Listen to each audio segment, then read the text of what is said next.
Hey everyone, I'm Brian Corsetti, hanging out with Pete Hammond, Deadline.com's awards columnist, and Christy Grosz, who is the editor of AwardsLine. We're here breaking down the Emmy nominations, specifically in the comedy genre.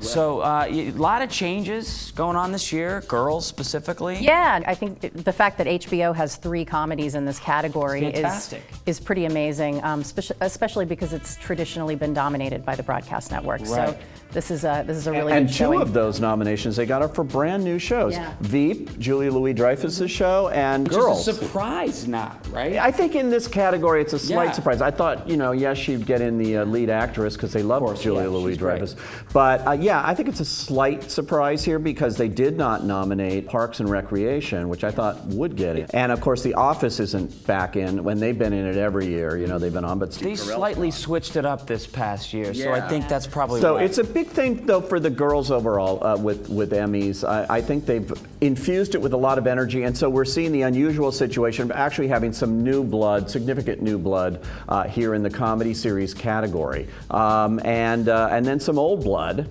with Larry David back. He's back. I'm gonna keep campaigning for Larry David. I This love guy The Curb. deserves I an love Emmy it. for Yes, this show. It's a very great show, intelligent. consistently great show. Yeah, I think it's one of those, though, that it looks easy because I think people look at it and go, oh, he's just playing himself. But I think that, there's a lot of craft that goes into that. Yeah, I guess none of this matters, though, because Modern Family's once again nominated. And even the supporting actresses, it's like they're dominating that category in the Modern Family too, What I found really interesting about this list is in the comedy series voted by the Academy at large versus the writing, which is the writers put in. Only one show, Girls, got a nomination in both those categories. And writing usually fuels the top comedy shows. Modern Family not mentioned for writing. That's a stunner. Why do you think that is? I think the writers have gone their own way, and they're looking very individually the way you should when you vote in these things. And they're looking at Community, which is a critical favorite. Which you guys were hoping that it was going to make it. Last time it didn't. But didn't get in, but it got in for its writing. Parks and Rec, which didn't get in the comedy series, got in 2 nominations for its writing.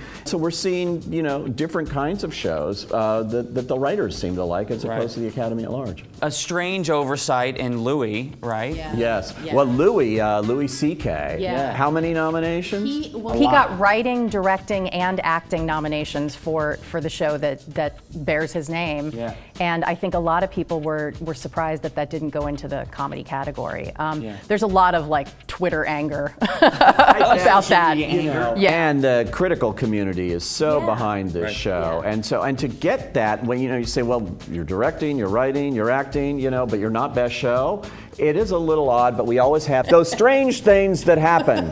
And this is one of them. But congratulations to Louis C.K. He got 7 nominations overall because he's also up for his special that he did. Yeah. That's a record. That's an Emmy record. And I think what's interesting about Louis C.K. is that he demonstrates that people want that singular voice. They want to watch shows that have a distinct voice. And I think that's something that's really fun to see. We're getting some love from Kathryn Joosten on Desperate Housewives. Yeah, and supporting actress, which is really nice because she's won twice in the guest actress in a comedy series category.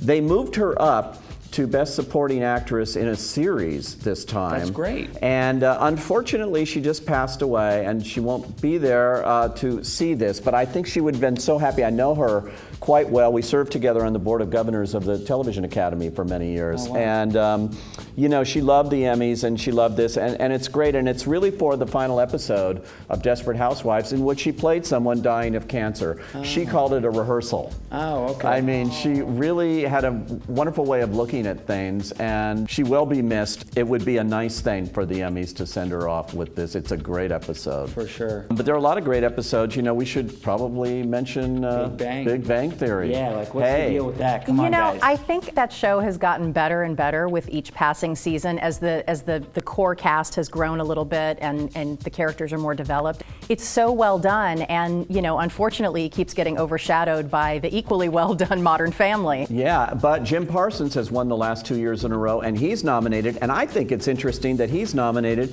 against Jon Cryer for the very first time in lead actor in a comedy series for 2.5 Men. It's only real mention, strong mention. It was also nominated for Kathy Bates as, in her guest role. But yeah, Jon Cryer has moved up to the big category now that Charlie Sheen's out. So that's a bit of a victory for him. Yeah, for sure. Yeah. Well, there you have it, guys. Make sure to follow us on Twitter, Pete at Deadline Pete, and Christy Grosz at Christy Grosz, myself at Brian Corsetti. And if you want an AwardsLine subscription, check it out on Deadline.com. Thanks for watching.